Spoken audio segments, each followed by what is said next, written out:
Good morning everyone, I am Zoya Shabbir and I am here to present my views on the topic Postmortem of Politics. Wenzel Phillips in 1853, elaborating on the negative sense of politics, said, "We do not play politics, anti-slavery is no half-jest with it."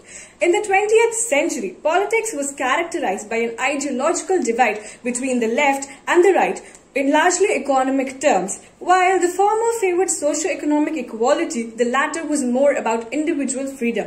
Today, its axis is shifting towards politics based on identity.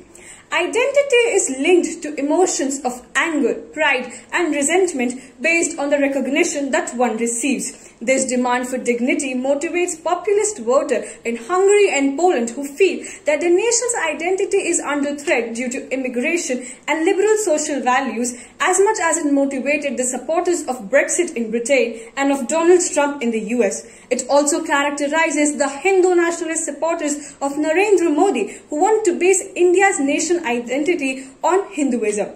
Presently, politics is a popularity contest. Whoever is most willing to say things that people like to hear gets elected.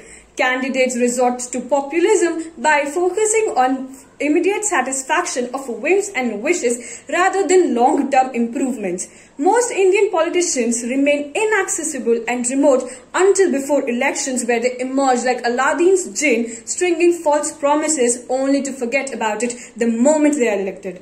Now, it is no secret that public servants are working for personal interests. They are not even least bothered for the greater good of the country. The centre is trying to grab more and more. It pushed the RBI into giving it a larger dividend, forced the Finance Commission into allocating more funds to it. The existence of extortion, nepotism, patronage, corruption, embezzlement, cronyism depicts that this is the era of opportunistic politics and ethical conduct remains a distant dream. Now, flip side to the contrary picture, contemporary India is grappling with its own share of problems arising out of indiscriminate modernization. The accelerating pace of globalization brings us together, but it increasingly divides us on ground of religion, ethnicity, sects, etc. Politicians use archaic arguments to polarize the electorate and grab as many votes as possible. This leads to conflicting policies, which in turn leave us vulnerable to the global challenges that we are facing.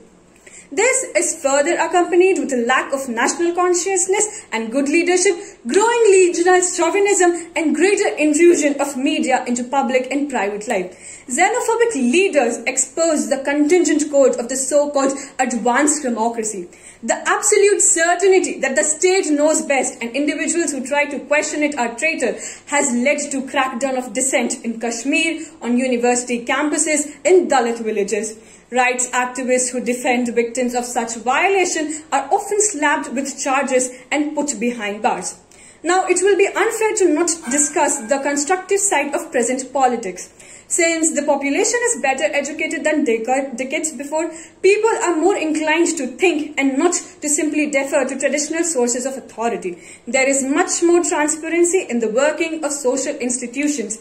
Inclusion of women and racial minorities can be seen in politics, which earlier used to be highly homogeneous.